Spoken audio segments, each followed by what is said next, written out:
나는 이런 거 안 해봤어. 나도 안 해봤어. 포크레인 내가 언제 해봤겠어. 저는 이 말이 여기까지 올라와요. 이거 우리 직원들 보면 안 되는데.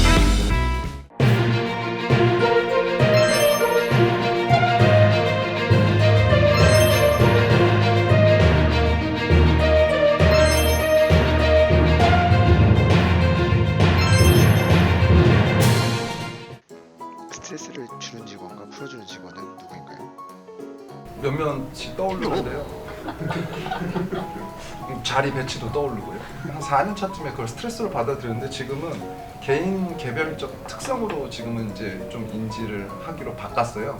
그래서 지금은 스트레스라기보다는 이제 충고를 조금 해주고 싶은 부분으로 조금 바꿔서 얘기를 하면 왜 대표가 됐을까라고 곰곰이 생각해 보면 좀 남들보다 하고 싶은 게 좀 많은 사람이나 특성적으로 아니면 조금 이렇게 조금 더 적극적인 사람들이 보통 맞는 자리인 것 같아요. 그러니까 이런 사람들의 특성에서 기준으로 놓고 그렇지 않은 사람들과 교감이 어떻게 보면 문제를 일으키는 건데 그렇다고 그 사람이 잘못된 건 아니거든요. 같은 공간에서 일할 뿐이지. 근데 이제 제 입장에서 이런 저의 입장에서 봤을 때 좀 젊은 친구한테 안타까운 부분이 뭐냐면 지금 여기서 이걸 어떻게 해결할 건지를 모른다고 해서 포기할 수가 있는데 그렇지 않거든요. 일단은 보이는 데까지 먼저 가보고 한번 맞아보고 그러면 맞아서 각도가 틀어져 이렇게. 근데 거기에 뭐가 있거든요. 그러면 안 되는 것 같아도 직원들이 좀 젊은 친구들이 저보단 좀 책임이 덜 하잖아요. 왜냐면 회사에서는 네가 얼마의 손실을 봐도 괜찮다라고 계속 치열업을 하고 있는데 그러면 저 친구가 나보다는 훨씬 더 부담이 적을 건데 애초부터 이렇게 마음을 좀 접어요. 나는 이런 거 안 해봤어. 나도 안 해봤어. 포크레인 내가 언제 해봤겠어. 저는 이 말이 여기까지 올라와요.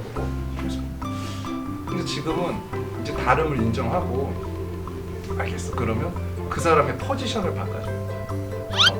그 정도 역량으로 할 수 있는 안정된 업으로 부서 배치를 바꿔주고 또 여기서 답답해하는 애들을 다시 이쪽을 기용해서 그 친구하고 다시 해보고. 근데 이러면 잘 될 것 같은데 안 돼요. 이 친구도 다시 갈 때가 많아. 그리고 또 얘도 안 돼. 또 막 이런 거가 이제 좀 이상과 현실이 좀 차이가 있죠. 반대 방향의 모습을 보이는 직원들이 스트레스 풀릴 것 같지만 또 그렇진 않아요. 왜냐면 그분도 다름이잖아요. 그분은 그 부분에서 장점이 있지만 또 다른 부분이 있어요. 또 파이팅이 넘쳐서 자꾸 흘려버려요. 저도 초반에는 실수를 좀 많이 했었던 것 같아요. 실수를 많이 했는데, 그러니까 정말 중요한 건 뭐냐면 같은 말이라도 이 말을 어떻게 하는가 그게 정말 중요하다고 생각을 하거든요. 이제 누구나 다 장단점을 가지고 있는데 그 부분에 대해서 정말 처음에는 이렇게 왜 이런 거를 이렇게밖에 못하지? 라는 생각이 들 때가 참 많았었는데 그런 것도 조금 뒤집어 생각을 해보면 이 친구도 잘하는 부분이 분명히 있기 때문에 그런 부분에 대해서 이제 조금 더 북돋아주고 또 잘하는 건 잘한다라고 이야기를 해주고 이렇게 가다 보니까 본인도 조금 더 잘하려고 노력을 하는 것 같고 그러면 이제 얘가 가지고 있는 단점도 조금 묻히는 부분들이 있고 그리고 처음에는 저는 이제 또 막 이렇게 가까이 하고 싶고 친하고 싶은 마음에 이거 우리 직원들이 보면 안 되는데 정말 이렇게 좀 정도 많이 주고 정말 많은 걸 이렇게 했었던 것 같아요. 그렇게 겪게 되면서 제가 느끼는 거는 적당한 거리를 두는 것이 중요하구나. 그거를 느꼈어요. 그리고 오히려 적당한 거리를 두게 되면 상대에 대해서 제가 좀 더 객관화해서 볼 수 있는 부분들이 있는 거고 상대에 대한 어떤 그런 파악을 하고 그리고 거기에 맞춰서 이 사람이 조금 더 발전할 수 있도록 말 한마디로도 그렇게 해주고 그렇게 같이 가는 게 그래도 길게 오래 같이 가는 것이 아닌가 그렇게 생각을 해요. 여러 책이나 여러 연구들을 보면 결국에 마지막에는 자기 마음을 다스리는 건데 그 끝은 수용이다, 그러니까 인정이다. 아까 어떤 직원 선생님의 다름을 인정하는 거, 그것도 결국은 수용하는 거.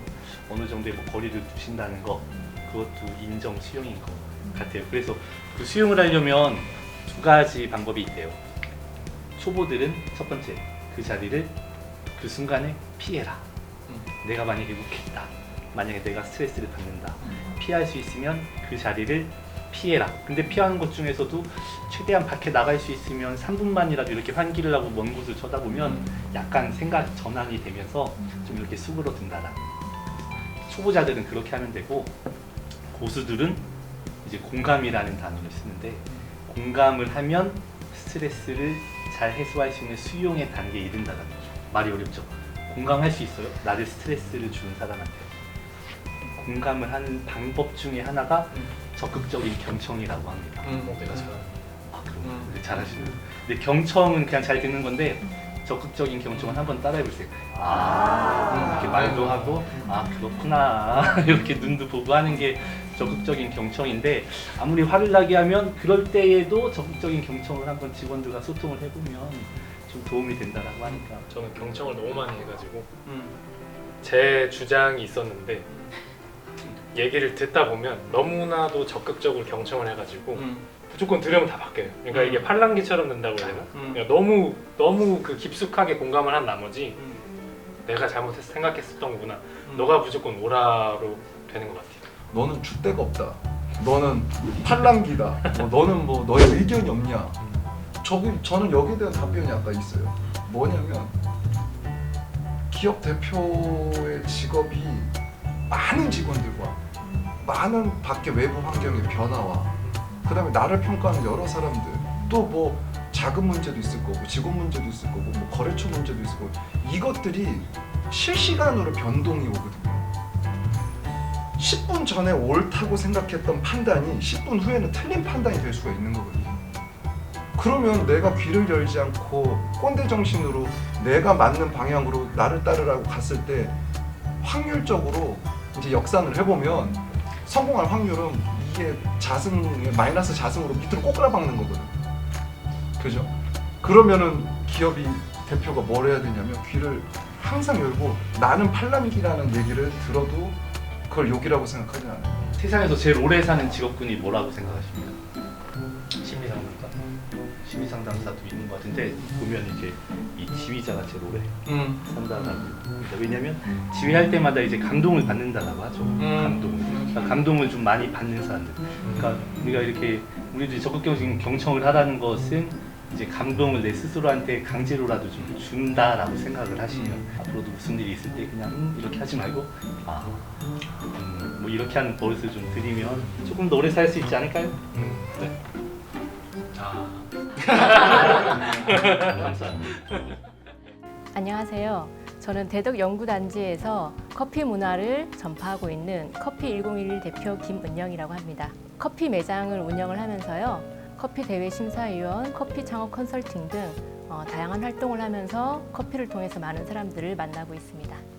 새 차는 문화다 자동차 산업의 공감 플랫폼을 8년째 만들고 있습니다. 셀세모 주식회사 이건테크 이형준입니다. 모두들 자동차 산업을 움직이는 곳에서 찾으려고 하는데요. 저희는 자동차가 멈췄을 때를 집중하고 있습니다. 오랜만에 이렇게 출연해갖고 이렇게 하다 보니까요. 계속 NG 이렇게 나오고 있습니다. 그래서 끝까지 NG로 가는 것 같습니다. 오늘의 주제어는 NG였습니다.